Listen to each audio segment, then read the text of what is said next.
there's this research about speaking to your plants and how that really does help them. And I've experimented with my fiddle leaf fig in the living room, Mhm. like not looking so great. And I gave it a pep talk, and I swear, like, telling you, Okay, like, wait. I want to hear this. I want to hear this fiddle leaf fern pep talk. okay, Tell it was me. just it was just like, you're so beautiful, and you just make our living room so much more, just inviting, and I just love having you here, and you know what I mean, like that kind of thing. As I was, because those plants like to get dusty, like, we live in Mm. Southern California where like the air quality is not great. I mean, dust is like a thing, like I don't know, like something gets dusty, you know what I mean? Like they're just like big shelves for dust, so I was in there just like Mhm. dusting it off and like wiping it down and then spraying it some water, and I was just like, you're so pretty and you're so beautiful, and I've always wanted a fiddle leaf fig plant. And I swear, like in the next week and a half, like 3 new leaves, super shiny, beautiful, you know what I mean? And I was just like, wow.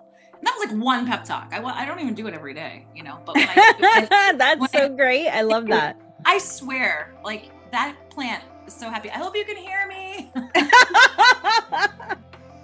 If only we talked as nicely to ourselves as we talk to our plants, the world would be such a happier place.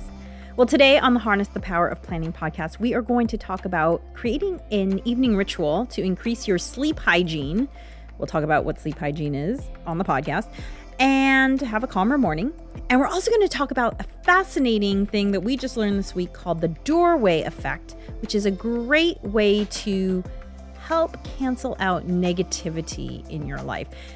The doorway effect itself is not a new idea, but this method of using it to your benefit is fascinating and not something I've ever seen before. So get ready for the Harness the Power of Planning podcast starting now. Hey, everyone. Hi. Hello. Welcome back to our Thursday chat, 9:30 a.m. Pacific, 12:30 p.m. Eastern. We're here every day. I'm Natascha. I'm Alegre. And Not here together, every day, every Thursday. did I say every day? Wow. You did, but I'm sure it was fine. I Every Thursday, weekly, not daily. Sorry. Yeah. Maybe someday when we get sponsored by Fitbit, my favorite thing Yeah. ever, then we can be every day. Or Let's put it out there. I'm also taking all coffee sponsorships too. Oh yes, coffee. We like coffee. We like tea. Coffee company that wants to sponsor. I'm also we're also taking those. We're also taking those. Yeah. So we are Beyond Your Wildest Dreams, or we like to shorten that up to BYWD, and we are committed to helping you prioritize yourself, save time, and achieve your goals. Because that's what we're all about. Because that's what we're trying to learn to do better every day, is prioritize ourselves, but not because we're selfish. No, not at all. Selfish. It's not selfish to prioritize yourself. It's because that just makes us happier humans, and then just like better partners, moms, better in all areas of our lives. In all areas. Yeah.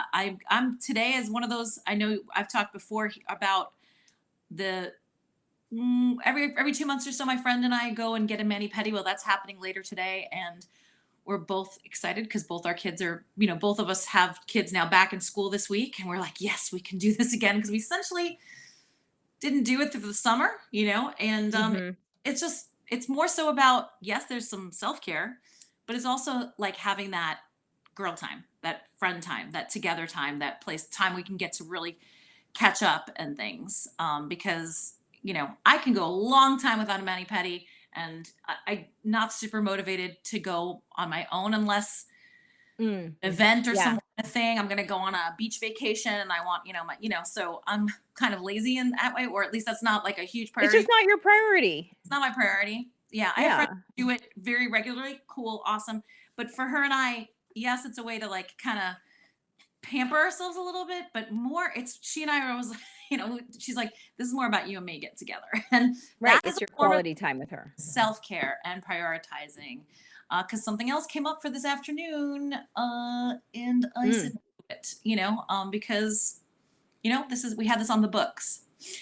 And a little recap on why this works for us. I know this is almost like, because I'm already on the topic, I'm just going to put this in. The thing that has helped us really stay on top of prioritizing this way that we get together and the way that we get to pamper ourselves is by making the appointment with a third party, like the lady at the salon, Mhm. when we end our appointment, right? Before that, we had been like, oh, let's just make sure we do it again in like, 6 weeks or something. Great girl, I'll text you. It literally never, it had 4 or 5 months would go by. And we're like, we never did that. So that's a little hack. Involve someone outside of the two of you. Yeah. And also And in do the productivity world, we call that fixing, right? You're fixing this priority as a date and a time in your right. calendar, and it's Exactly. much more likely to happen when you fix it. Absolutely. And then if I have to like, in order for me to move that, I have to call, cancel, that sort of thing. Mhm. As opposed to she and I just going like, when we have time. Because guess what? You won't find that time, right? We've talked about that many times before where like you've really gotta go ahead and schedule it, fix it in, make it an anchor. I don't know, Mhm. anchor it in there and then, work around it. So that was game changing. We actually now do, now we actually do this now about 4 times a year, essentially, at minimum 4 times a year, sometimes more, but at minimum 4 times a year we do this, and it's really great. It's super, and she and I. Well, and what I love about the story too is that you've also kind of automated Hmm. this appointment by getting into the habit of saying, "Okay, let's do the next one. Let's do the Yeah, next one." right then we book it right then, and the lady now the receptionist there laughs at us because she knows she knows that we're gonna go scrolling through our thing, and anchor it down. She kind of laughs at us because we're always like, ain't gonna happen if we don't plan that now. I know this Does is she an laugh at you or does she thank you because she knows she knows. money will be coming in? Yeah, I mean, she's always just got a little smirk, because like I'm sure she has clients that come every week, and we're like 2 months from now we'll be back. You know what I mean? So probably like, I see, I okay, see. thanks, ladies. I guess but yeah, and of course she's a lovely person, but she's always kind of like little smirky, like, okay, 2 months, I'll see you in 2 months. So You yeah, and your raggedy nails. right, seriously, oh My my god, nails are so raggedy because I like to garden, so I never get I d- I did some manicures. gardening yesterday, me too, and I'm just like, and I don't even know, like I have cleaned under my nails like at least 3 times since I've gardened, and still somehow I'm like, how are they dirty again? Like I don't even. Yeah. I'm like, what did I do? Like there's just like new dirt appearing. I did some repotting of some plants yesterday, because I was avoiding doing something else. Hey, Anywho, well, but gardening is self-care too. There's so much research on how good it is for our mental health. Just even like the microbiome or the, inside the dirt when it mm, touches our skin has been shown to be yes. good for Oh, us. for real. Yeah, Yeah. that's amazing. For sure. Like, and even just, I'm not even like gardening. I'm just like talking about repotting some plants. And then, there's this research about speaking to your plants and how that really does help them. And I've experimented with my fiddle leaf fig in the living room, Mhm. like not looking so great. And I gave it a pep talk, and I swear, like, I'm telling you, Okay, like, wait. I wanna hear this fiddle leaf fern pep talk. okay, Tell me. it was just like, you're so beautiful, and you just make our living room so much more, just inviting, and I just love having you here, and you know what I mean, like that kind of thing. As I was, because those plants like to get dusty, like, we live in Mm. Southern California where like the air quality is not great. I mean, dust is like a thing, like I don't know, like, so that thing gets dusty, you know what I mean? Like they're big, they're just like big shelves for dust, so I was in there and just like Mhm. dusting it off and like wiping it down and then spraying it some water. And I was just like, you're so pretty and you're so beautiful. And I've always wanted a fiddle leaf fig plant. And I swear, like in the next week and a half, like 3 new leaves, super shiny, beautiful. You know what I mean? And I was just like, wow. And that was like one pep talk. I don't even do it every day, but when I do it, when That's I so great. I love do it, that. I swear, like that plant is so happy. I hope you can hear me. Consider this your pep talk. um, yeah, I'm telling you, like, it's wild. It's wild. Wow, love makes things happy and grow. Mhm. Who'd have thunk it? Yeah, I mean, everything's energy, Mm, Einstein said, so you're giving that plant good energy. yeah, and that plant gives it back for sure. There you go. So for those of you who might be joining us for the first time, we usually have a little chit chat at the top and then we get into a topic. Our topic today is creating an evening ritual to support sleep hygiene and a calmer morning. And we're going to get into it soon. However, I learned something new this week that I've been saving for today because like when I heard it, it was like, and so I wanted to share it here. And have you ever heard of something called the doorway effect? Are you kidding me right now? No. Did you hear about it recently? Like 2 days ago, I looked it up. Oh my God, me too. Somebody mentioned it in some reel I saw or something. What is happening? Okay. That's so crazy. Oh my gosh. I mean, yeah. Okay. Okay. So the doorway effect is, and I'm just going to read this definition. The doorway effect is a psychological phenomenon characterized by short-term memory loss when passing through a doorway or moving from one location to the other. So, you know how people say, I walked out of the room to the kitchen to get something, and then I forgot what I went to get. All the The time. doorway effect can be partially responsible for this. All the time. All the time. However, the other thing I heard was a way to use the doorway effect to your benefit. Did you see this too? Yes. This is the whole reason. My God. This is the whole reason I looked it up, because they were saying use it. What is happening? This is crazy. We're so aligned. For real. So go ahead. The flip side of this, how can you use this to your advantage? Like, where's the flip side of this? Yeah, the flip side of this. And this is something the video I saw had Michael Phelps talking about it. So when he is struggling with anxiety, he will use the doorway effect to his advantage by, when he has a negative thought, he will walk through a door and he will say an affirmation so that it'll help his brain dump the negative thought and then plant the positive thought. Isn't that wild? Yeah. I thought that was a brilliant combo, because the doorway effect, like, okay, that's interesting. But then to use it in a proactive way to dump negative thoughts. It's crazy. Yeah. Because I've attributed that to, old age. Like, I walk into the kitchen, I can't remember what and then you go back to where you were and you're like, you'll remember it. And hopefully by the time you come back again, you remember it. But yes, I thought the same thing. I was like, wow, that is an amazing way to use this phenomenon that is researched and exists and is not like, it just happens. It's a thing that happens, and our brains just already behave that way. And if you followed us before, you know that we're total brain science nerds and we love using it to our advantage. And this is definitely one of those things. This is so funny you bring this up, because I was literally going to say, Alegre and I should talk about this. That you can use that to your advantage. And my younger son is having a little trouble right now with there's a lot of transition. Like, he's sleeping in his own room for the first time. And so he's getting really anxious come bedtime. Right.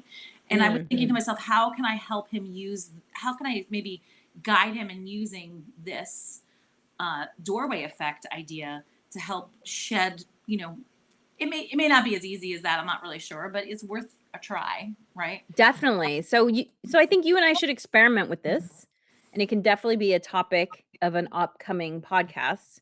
And we could talk about how our family has experienced it, because I definitely want this to become something that our family uses and, experiment with it.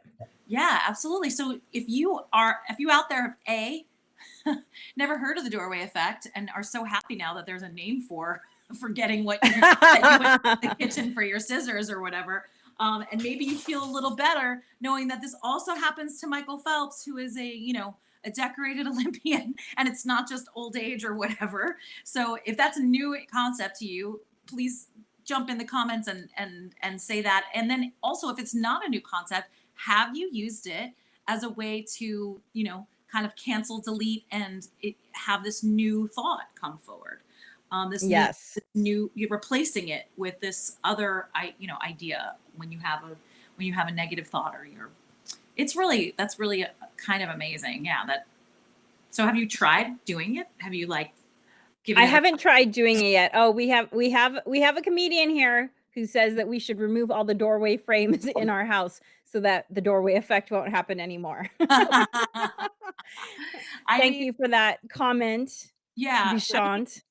that's remove all doorway frames in your house. I mean, that is also a way to combat that. And then I was thinking, Yes. funny because I was thinking that too. I was like, okay, so if this is something about how our brains work, like did cave people, like when they left their cave, like be like, oh, what did I come out here for again? I was gonna kill that saber-toothed tiger, but I, you know what I mean? Like I was just wondering, like, has this been something that's been part of our development for forever, Well, I pre mean, doorways?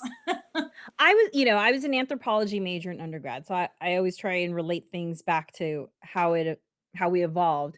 And, there's many periods in our lives where your brain goes through pruning periods where it prunes information that it doesn't need anymore to make Mm, space for other information.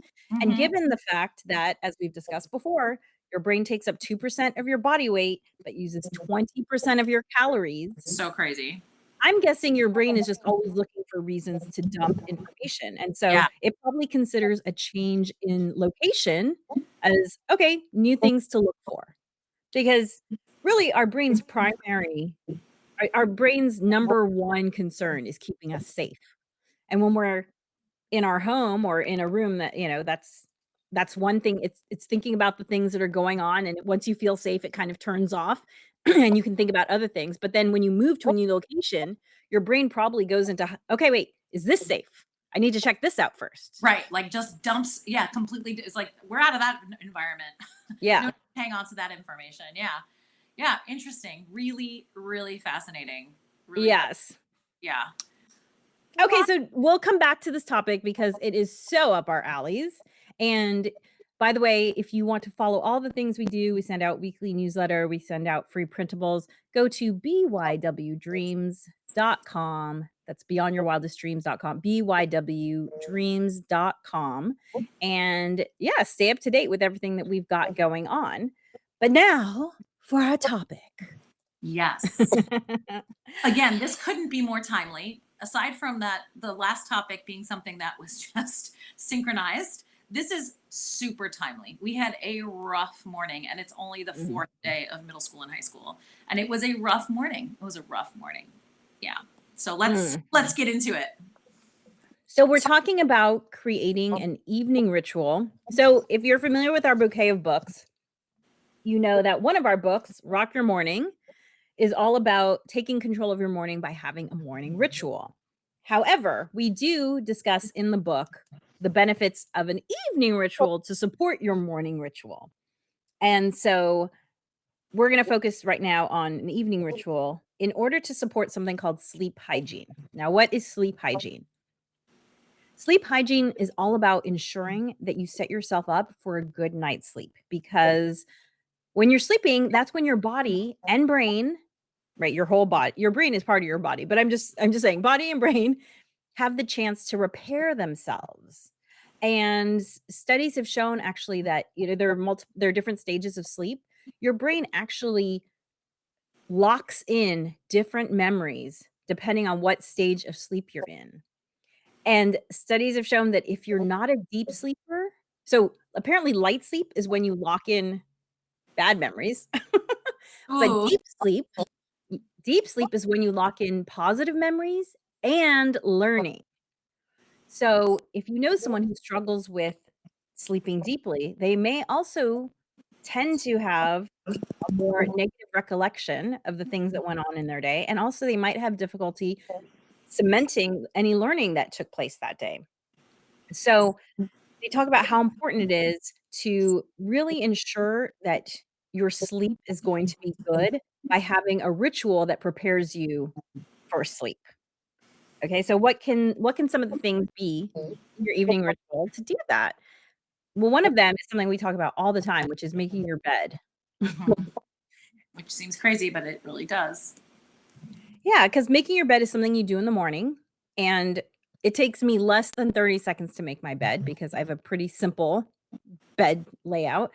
And however, they've shown that when you unmake your bed, it actually primes your brain for a better night's sleep because you're sending a signal like, "Oh, I'm getting ready for bed." Now, here's the thing. It's possible to kind of undo that benefit if your brain starts to associate doing other things besides sleeping with your bed. So for instance, if you're scrolling or watching TV or doing anything else that is really stimulating for your brain, then you're kind of undoing your sleep hygiene Right. And routine. so, as you know, this is not news. Like having a screen curfew, a hard no more screen time, is a huge help to having a better sleep diet or a sleep routine or hygiene. Mhm. Uh, Especially the blue light situation, right? Which helps, which inhibits the release of melatonin and doesn't help you have a good night's sleep. So for sure, not having screens in your room, right? Not having a television in your room, and not having, your phone or your iPad or whatever in bed with you. My kids, they have watches, but those get charged outside of their rooms because I don't want them to be tempted to get on and, like, Yes. wake up and text a friend or what. I mean, they're not going to be doing that at midnight, but who knows? Like, I just don't want them to be tempted to do that.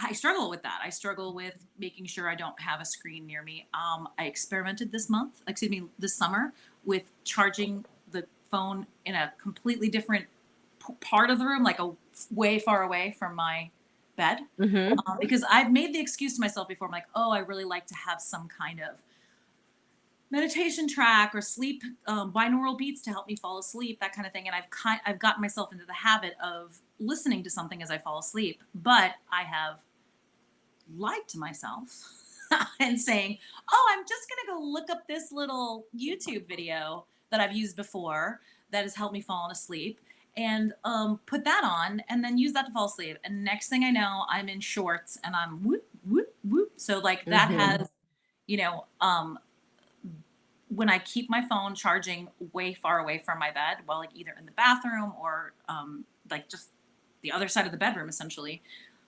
lo and behold, I'm able to go to sleep. And I just use these Bluetooth headphone eye mask thing, which is like my favorite thing on the planet. Um, So your yeah. phone can be outside of the room, but you Yeah, can have your thing playing. these things are amazing. It's $20. It's a full eye mask. I'm very light sensitive too. So, like, if I don't have an eye mask on, I wake up at the first little sliver of light that permeates the room. So I'd be sleeping with an eye mask regardless. But they also have these flat, comfortable Bluetooth speakers. And I'm sure it's probably not great to be sleeping with Bluetooth speakers next to your head, but way more comfortable. I was doing AirPods at one point, which is a horrible idea because your ears are not meant to do that for that long a period of time. And it's super comfortable and it works really, really well. I still get to have that in my ear. Still get to have those binaural beats, which help me fall asleep. And I don't need to have the phone in my face, which doesn't help. Which, like, Yeah. literally keeps me awake. Like, it's not even like, oh, you get bad sleep. Like, I will stay awake way longer than if I just close my eyes, and put that screen far, far away. I'm asleep quickly. If I have the screen in my face, it could be hours. So try to turn off your devices, not expose yourself to a screen at least 60 minutes before bedtime, if not longer, but at least 60 minutes to allow your eyes time to adjust to the natural light around it. Mm-hmm. So that's one part of sleep hygiene. Making your bed is another part of sleep hygiene. Another thing is some of us need a longer wind down period than just, "Oh, I'm going to bed." Right. So for me, personally, I am not someone who needs a long wind down period. However, I will say that I have noticed that my sleep is better when I do have a longer wind down period. So I sleep well without a wind down period, but I did start doing this thing where when I'm doing my nighttime skincare, I play some ambient music and I light a candle. And I have found that the ritual of the candle and the music, it just calms me down even more so that when I do get into bed, I'm just out and I'm sleeping deeply so much faster. So even if you're not someone who needs a long sleep ritual in order to get to sleep, you might want to experiment with a slightly longer sleep ritual and see if you're getting better quality sleep because better quality sleep has also been correlated with better cognitive health because, as we mentioned, that's when your brain's repairing yourself. And this is so important if you are, especially if you are a, perimenopausal, postmenopausal woman, because there are a lot of cognitive decline issues associated with the change in hormones. And if you're experiencing it, then you know that sometimes those changing hormones affect your sleep. And so you really need to do everything in your power to make sure that you're sleeping well so that your brain has time to repair itself.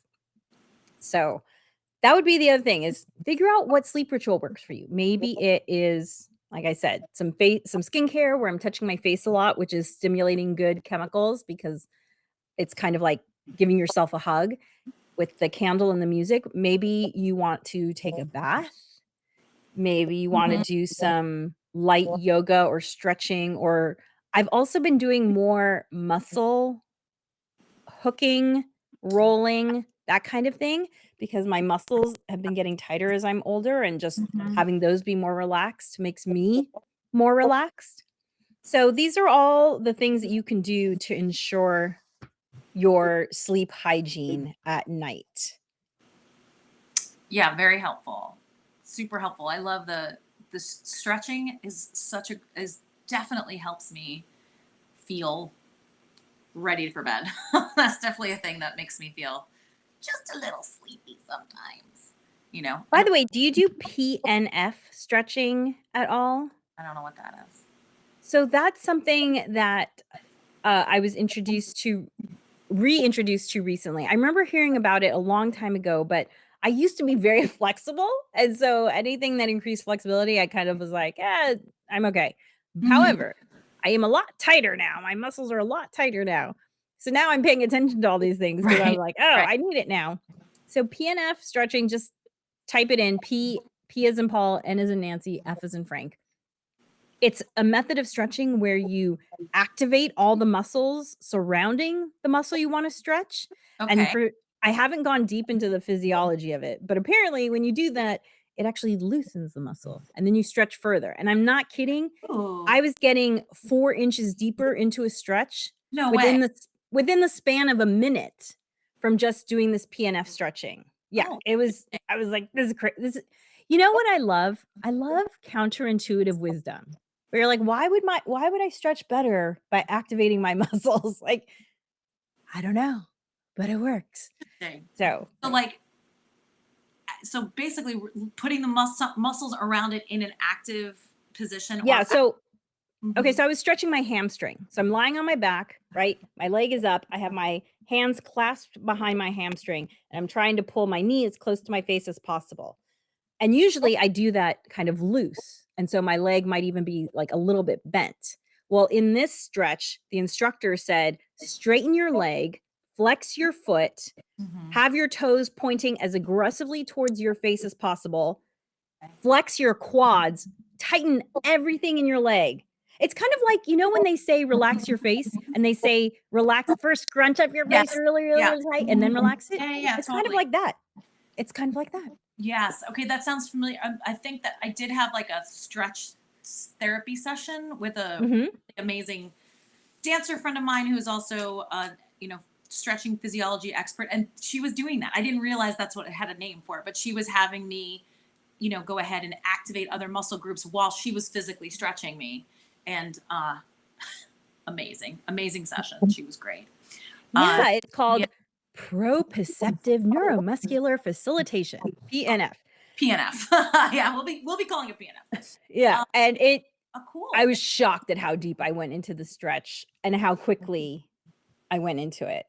So, okay, some other tips, and this is from our book, Rock Your Morning. This is from the chapter on creating a morning ritual to help set you up for success for your morning ritual, right?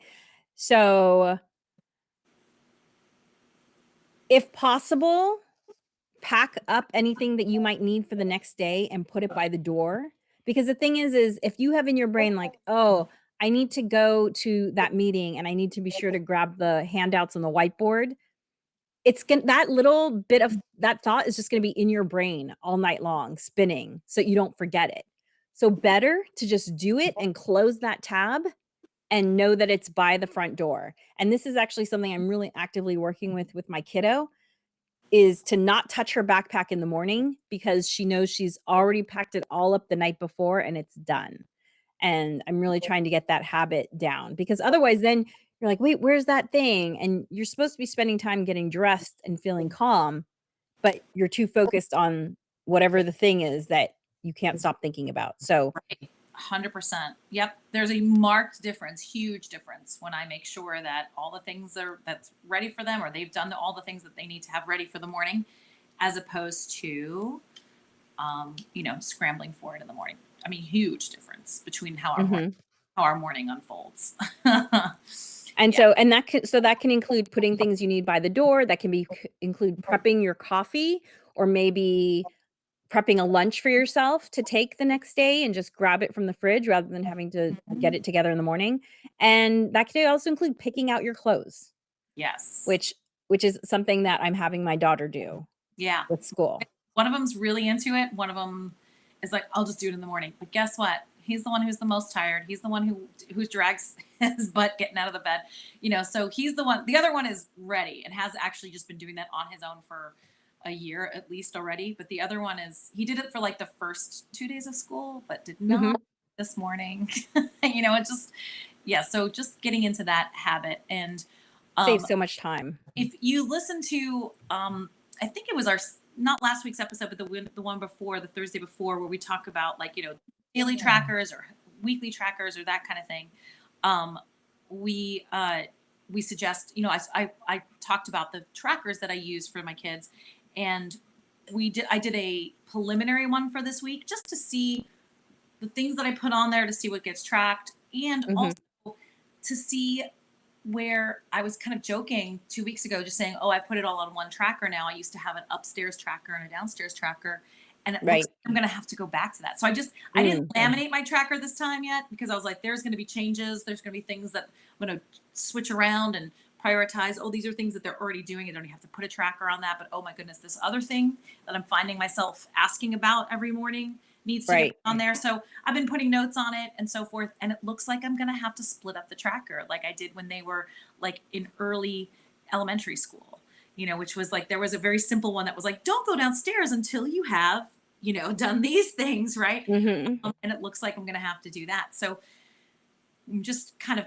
shifting things around a little bit and making sure that, that some evening things that happen upstairs need to get tracked, whereas I had them on the tracker downstairs. And guess what? They get missed. And one of those is Right. putting out your clothes the night before. That needs to be upstairs. That needs to be up where the clothes be Right, put where the clothes out. are. Yeah. So, and so feel free to pivot, see what works, what doesn't work, things that, need some adjusting, of course. And that is why I won't be laminating anything for probably another week. So when I've made this change, splitting up the trackers to upstairs, downstairs, we'll see how that goes next week. And then after that, hopefully I'll get to laminate and we'll switch over to dry erase no markers.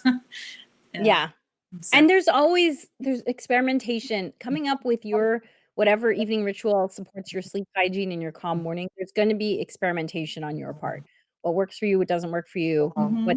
what's essential versus what's nice to have. Because there are nights when I stay out late doing a comedy something, and I don't get to do my music and candle skincare routine. Mhm. But that's not a must, that's a nice to have, Yeah. although Yeah. I feel like it's starting to become a must, but anyway, I don't do that many nights a week, so and Nice. then another idea is journal writing, and writing about both the positive and negative experiences of the day or maybe something you've learned that you wanna process. For instance, when I heard about the doorway effect, I wrote it down immediately because I knew it was something I wanted to keep, and, brain science shows that when you write something down, you're much more likely to remember it because there's this connection between your hand and your brain. So, it's a great way to process things. If there's something that is bugging you about the day, get it into your journal so that you're not lying there stewing in bed. Get it Oh, out so that yeah. you can relax.